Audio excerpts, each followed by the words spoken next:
Sou mato-grossense, sou filho rude das florestas virgens deste meu estado.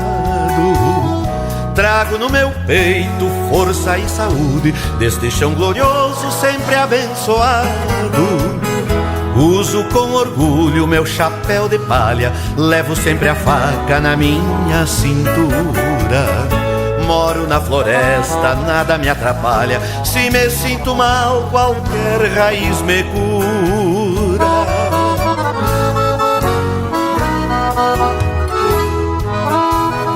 Eu nasci pra ser trovador das matas, gosto das morenas de pomposas saias.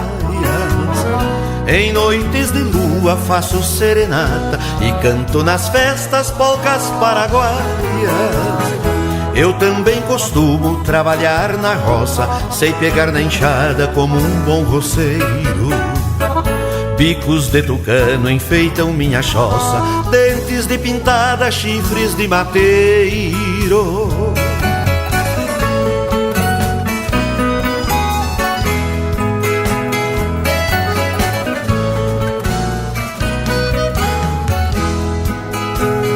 Nas viagens longas que eu me sujeito, num cavalo bom sempre vou montado.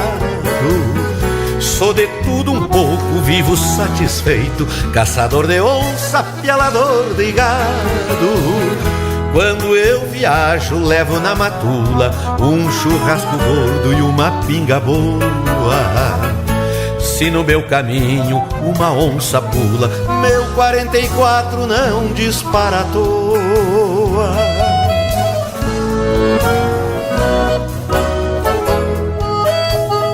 Pra variar às vezes o diário prato, como milho assado, carne de nambu.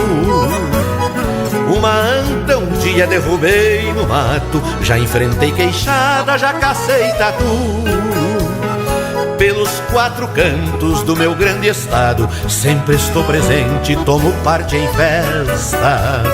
Uma índia bela sempre está ao meu lado, o meu velho rancho fica na floresta.